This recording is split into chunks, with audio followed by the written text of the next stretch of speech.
We need younger ideas in here. That sentence hit Frank Collier like a hammer.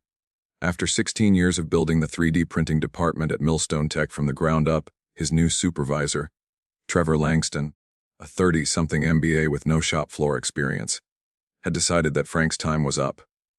Frank, 52 years old and proud of every inch of what he'd built, stood in Trevor's sleek glass office as the younger man glanced at a tablet, not bothering to meet his eyes. Behind them, through the window, 8 massive industrial printers hummed like a well-rehearsed orchestra. Every calibration, every tolerance, every contingency plan, those were Frank's fingerprints. "I appreciate all you've done, Frank," Trevor said, still tapping his screen. "But we're looking to modernize. Fresh energy. Innovation." Frank didn't argue, didn't beg. He had seen younger men escorted out for making scenes. Instead, he nodded once and asked simply, "When do you want me gone?" End of the week would be ideal. But Trevor had one more insult. "Would prefer you take only personal items. Company security protocol." Frank left quietly with a coffee mug, a photo of his late wife, and an old toolkit that once belonged to his father. What he didn't take: the key data, calibrations, and protocols, the lifeblood of that department, because they were never written down. They lived only in Frank's mind. And Trevor had just fired the only man who knew how to keep the machines alive.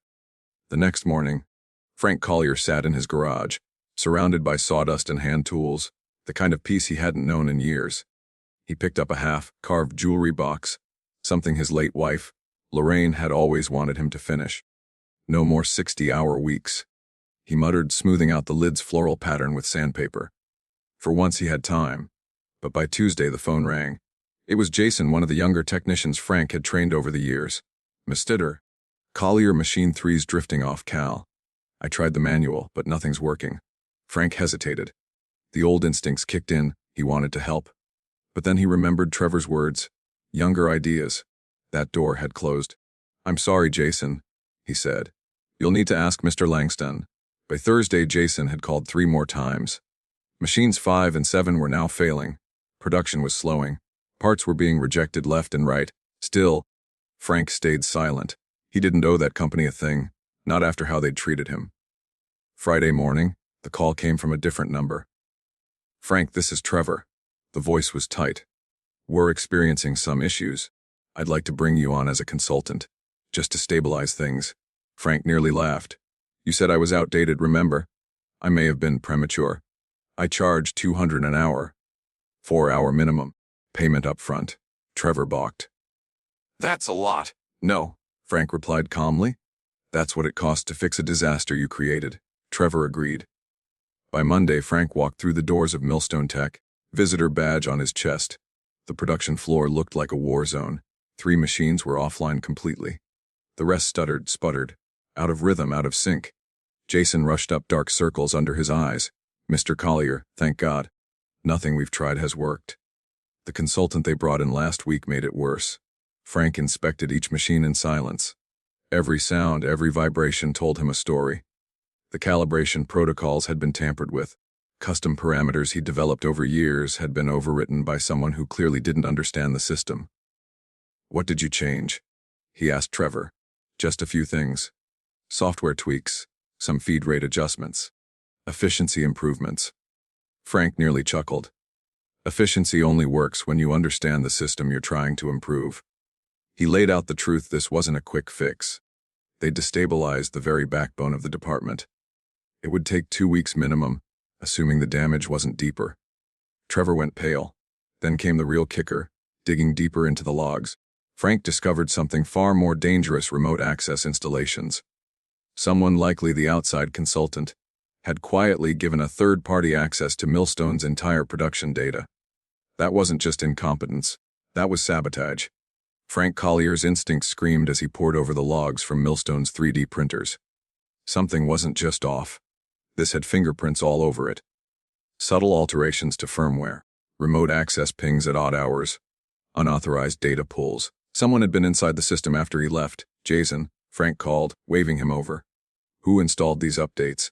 Jason squinted at the screen. "That guy Miscreant. Langston brought in.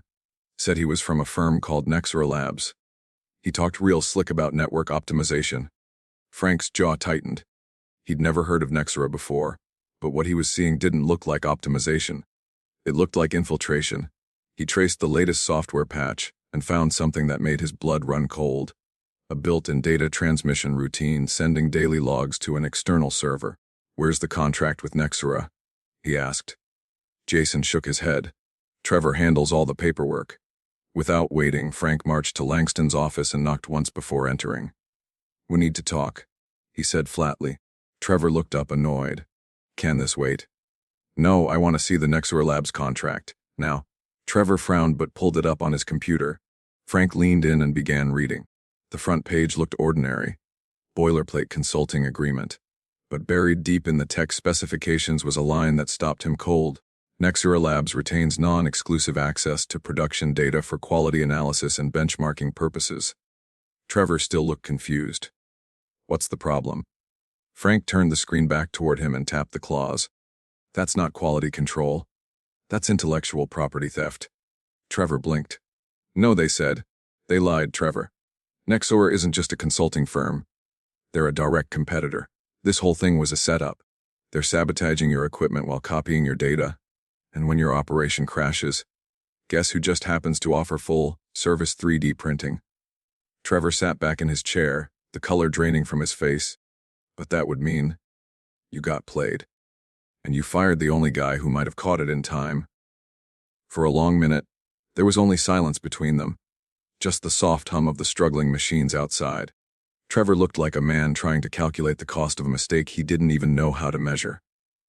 "Can it be fixed?" he asked quietly. Frank didn't answer right away. He thought of the sabotage, the trust betrayed, the years he'd spent building something now teetering on collapse. Finally, he said, "Maybe. But this isn't a patch job. We're talking full rebuild. And months of recovery." Trevor swallowed hard. "What would you need?" Frank looked him in the eye. "Full access, total control. No interference. And I do it my way. And the cost?" Frank didn't blink. $50,000. Plus a written apology to the technicians you've put through this mess. Trevor flinched. But this time, he didn't argue. The next morning, Frank Collier returned to Millstone Manufacturing with a hard hat, a thermos of black coffee, and the quiet determination of a man with something to prove. He wasn't there to play hero. He was there to clean up someone else's mess. Again, he began by shutting everything down. From the outside, it looked like scheduled maintenance. But inside, Frank was performing a full system purge. Every piece of firmware tainted by Nexora's meddling was wiped clean. He rebuilt the network infrastructure on an isolated server cluster, pulling calibration specs and machine parameters from backups he had kept on an encrypted drive. The same drive Trevor had once called old school. Jason hovered nearby, helping where he could. "It's strange seeing everything so quiet," he murmured as the last machine powered down. Frank nodded. Better quiet than wrong. They worked in shifts. For 5 days, Frank fine-tuned each machine manually, resetting baselines the way only someone with years of field experience could. He restored every environmental compensation value by memory, factors that no consultant, no spreadsheet, and certainly no AI could ever quantify. But Frank wasn't done yet. Before removing the last traces of Nexora's spyware, he rewired their data harvesting tool. It no longer sent real production metrics. Instead, it now streamed doctored data, misleading part specs, faulty tolerances, bogus material usage numbers. By Friday evening, the entire system was operational again. Every printer was back online, humming with that familiar rhythm Frank knew by heart. But the real fireworks were about to begin. He called Trevor into the production floor. "Well?" Trevor asked, scanning the freshly calibrated equipment, visibly relieved. "It's fixed," Frank said, not bothering to sugarcoat the tone. "But you're still exposed." Trevor's brow furrowed. "What do you mean?" Frank pulled a flash drive from his pocket. "This contains documentation of Nexora's sabotage. Every unauthorized login, every packet of stolen data. I also sent a full report to the FBI's cyber division this morning." Trevor's jaw dropped. "The FBI?" Frank's gaze was level. "You signed a contract that gave a direct competitor full access to our intellectual property. That's not just poor judgment. It's potentially criminal negligence." Trevor took a step back, pale and sweating. "What happens now?" Frank didn't flinch. "Now, your machines run right. Nexora thinks they're stealing gold, but they're scooping up garbage. And if you're lucky, the feds will show up before they try this on another company. Trevor was silent. Consider this your second chance, Trevor. But don't mistake luck for competence. You nearly torched this place. And with that, Frank walked out to the parking lot, the late afternoon sun warming his shoulders. He'd spent the last week undoing someone else's arrogance, but it felt good knowing the shop was back in the hands of people who cared. As for Nexora, they were about to learn that some old dogs don't just know tricks, they write the whole playbook. The following Monday, Frank Collier stood in the center of the production floor as each machine powered up in perfect sequence.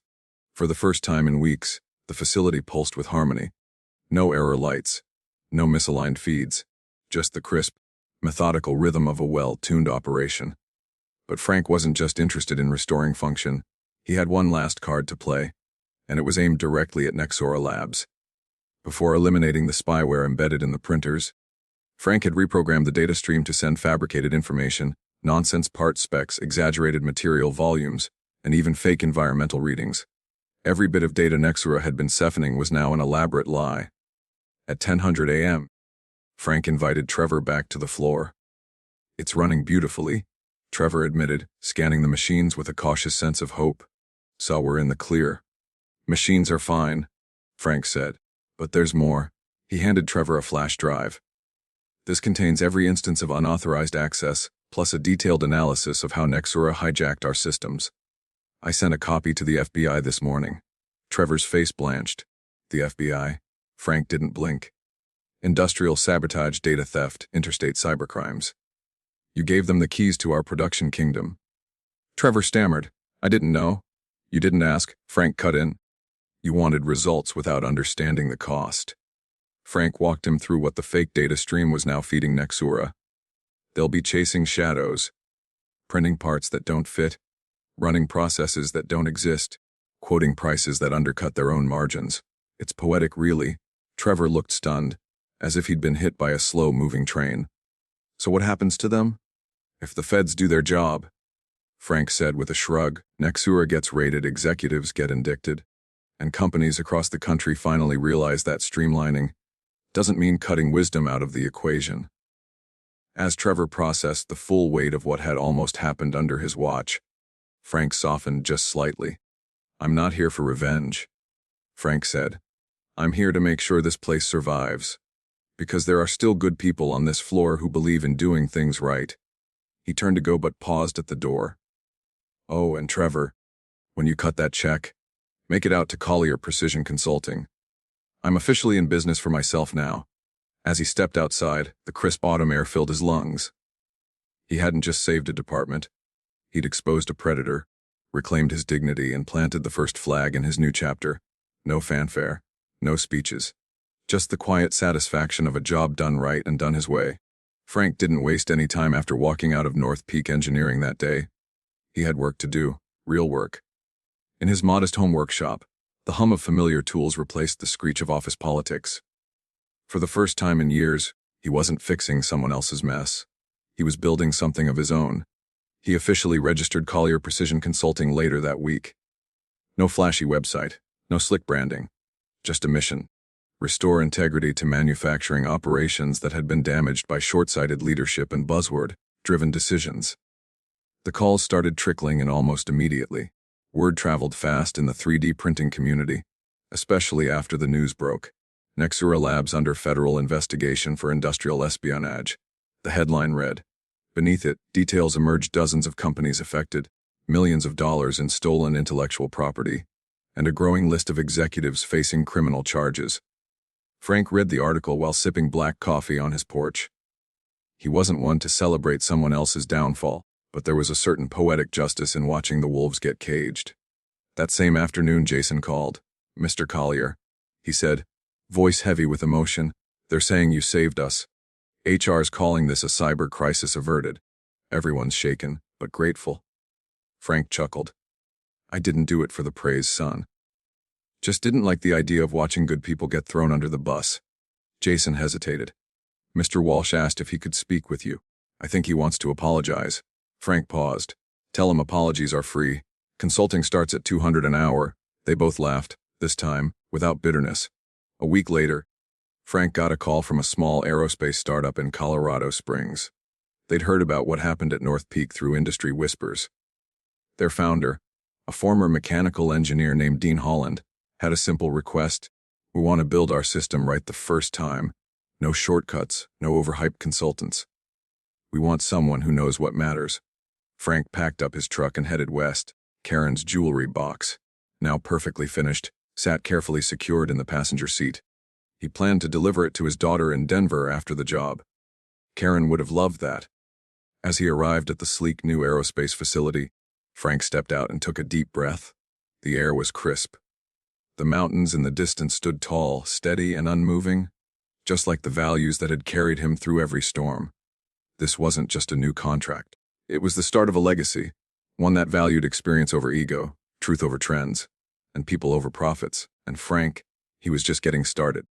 Frank had only been at the Colorado Springs facility a few days when he noticed something unusual.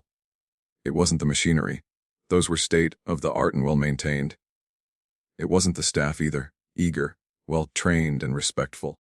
What caught Frank's attention was the network traffic monitor. He had insisted be installed on a secure console in the engineering control room. Late Wednesday afternoon, Frank was reviewing the system diagnostics when a strange data packet pinged his screen. It was subtle, so subtle most folks would have missed it. But Frank had learned to trust his gut, and this smelled like trouble. He dug deeper, tracing the packet to a familiar IP address. Nexora Labs, his jaw clenched. Somehow Nexora was still trying to access remote systems, likely as part of their automated snooping routine. What they hadn't counted on was Frank installing a series of decoy endpoints. Fake systems that would absorb, reroute, and flag any suspicious connections. He'd quietly deployed them on every job site he touched, not just as a precaution, but as a warning system. Frank called Dean, the founder of the aerospace startup, into the room. "Take a look at this," he said, pointing at the screen. "You're getting probed. Nexora's bots are still active. They're casting wide nets hoping to reel in someone who didn't clean house after the raid." Dean stared at the screen, stunned. "But we never even worked with Nexora." "Doesn't matter," Frank replied. "They cast wide. You're just lucky I was here when they tried." Frank walked Dean through the process he'd used to firewall the system, set up dummy data traps, and alert the authorities without tipping Nexora off. Dean exhaled slowly, clearly shaken. "This isn't just about saving us money, is it?" "No," Frank said. "It's about protecting your future from vultures dressed like consultants." They spent the next 48 hours hardening the entire facility's digital infrastructure. Frank worked through the night fine-tuning access protocols, isolating sensitive data, and removing every trace of vulnerability. By Friday morning, Dean had seen enough. "We want to keep you on board long-term," he said, "not just as a consultant, head of systems integrity, full authority. Build it your way." Frank was silent for a moment. He looked around the production floor. Young engineers testing their first components, machines humming in quiet rhythm, sunlight cutting through the high windows like a spotlight on second chances. He smiled. "All right," he said, "but only if you promise one thing." "What's that?" "Never mistake a buzzword for wisdom again." Dean laughed, but he understood. This time, Frank wasn't cleaning up someone else's mess. He was building something from the ground up, strong, honest, and built to last. It was the following Monday when the phone call came. Frank had just wrapped up a site audit for the aerospace firm when his phone buzzed with a number he didn't recognize. He let it ring twice before answering. "Frank Banner speaking." "Mr. Banner, this is Special Agent Curtis Rhodes with the FBI's Cybercrime Division." Frank paused, heart ticking faster than usual. "What can I do for you?" "Agent, we've received a report tied to your name regarding Nexora Labs and industrial sabotage. You submitted a packet of evidence, correct?" "I did," Frank confirmed. "Everything from software logs to contract scans and network traffic records. It's all verifiable." There was a pause on the other end before Agent Rhodes spoke again, his tone more measured. "Mr. Banner, I wanted to thank you personally. Your documentation didn't just help our case. It cracked it open." Frank leaned back in his chair. "So it's official." "Very. We executed a raid at Nexora's primary data center this morning. Found terabytes of stolen client files, including proprietary designs and calibration software. Much of it tied to companies unaware they'd even been compromised." Frank exhaled slowly. He'd suspected Nexora's reach extended far beyond North Peak, but hearing it confirmed sent a chill down his spine. We believe they were building a shadow archive of trade secrets. Rhodes continued. Be intentionally destabilizing in-house systems and then offering outsourced services. They funneled clients directly into their pipeline. After they'd created the failure. Frank's voice tightened. They were engineering dependency. Not just stealing data, forcing businesses into their pocket. Exactly. Rhodes agreed. And thanks to your tip, we got there before they went fully underground. As the call ended, Frank felt a strange mix of satisfaction and sorrow. He wasn't the vengeful type. But justice, not revenge, had been served. He had protected his field, his co-workers, and even companies he'd never met from a corporate predator disguised as a partner. Later that day, Jason from North Peak called. His voice carried a hint of pride. Mr. Banner, it's all over the news. Nexora's executives are being indicted. And Trevor, he's been unusually quiet. I think he finally realizes what he almost cost us. Frank smiled softly. Sometimes it takes a collapse to appreciate what was holding things up all along. Jason hesitated. Do you ever think about coming back? No, Frank said firmly but kindly. You all have what you need now. It's your turn to carry it forward. Because for Frank, this chapter wasn't about going back. It was about moving forward, with experienced dignity, and the calm confidence that comes from knowing you stood your ground when it mattered most. The following weeks brought a calm Frank hadn't felt in years. Each morning, he'd step into his garage, turned workshop, greeted by the comforting scent of fresh wood shavings and the low hum of his precision tools. He wasn't chasing quarterly targets or juggling corporate politics anymore. He was building something real, something lasting. Whether it was a custom part for an aerospace prototype or a keepsake box for a local client, every piece had purpose. Every decision was his. One chilly Thursday, as the first snow of the season dusted his driveway, Frank received a letter, an actual letter, not an email. It was from Jason. Inside was a photograph of the North Peak production floor, all 8 machines humming in perfect sync. Below the photo, Jason had scribbled a simple message, still running strong, because of you. Frank ran his hand across the photo. He hadn't realized how much that would mean. That same week, he got a call from Marisol Kendrick, a senior executive from the aerospace company he'd just consulted with. Her voice was warm but direct. Would like to bring you on in a permanent capacity, Frank. Not just as a consultant, someone to lead the build out of our entire additive manufacturing division. Set the standards. Train the next generation. Make it yours. Frank was quiet for a moment, not because he wasn't interested, but because for the first time in a long time, someone was offering him not just a job, but a legacy. I appreciate that, Marisol. Let's talk details. As they spoke, Frank glanced at Karen's jewelry box, proudly displayed on a shelf near the window. It gleamed in the morning light, every carved petal and leaf a quiet reminder of the things that truly mattered. Care, patience, and doing it right the first time. Frank knew he hadn't just survived being fired. He'd transformed it into something greater, a new beginning built on the foundations of experience, ethics, and self-worth. And as he watched snow begin to fall outside, he knew he wasn't done building. Not by a long shot. He was just getting started. A month later, as Frank stood beside his daughter in her Denver home, he placed the jewelry box, Karen's jewelry box, gently into her hands. She ran her fingers over the carved roses, her eyes welling with tears. Dad, this is beautiful. Frank smiled. Your mom would have wanted you to have it. That moment meant more than any paycheck ever had. It wasn't about revenge, or even redemption. It was about legacy, about choosing to pass on wisdom, not bitterness. He hadn't just rebuilt machines, he'd rebuilt himself. Experience doesn't become obsolete, it becomes priceless. In a world obsessed with new and fast, we often forget the irreplaceable value of steady hands and seasoned minds. Frank's story reminds us that age is not a liability, it's a legacy in motion. You don't lose worth when you're replaced. Sometimes it's the catalyst to build something greater, on your own terms. If this story resonated with you, drop a comment below. Have you ever been pushed aside only to rise higher? We want to hear it. Share your thoughts or just say, I'm still building. And if you believe in quiet strength, real experience, and second acts done right, subscribe to our channel. This isn't just a story. It's a reminder. You're never too old to begin again, only too wise to start over the wrong way.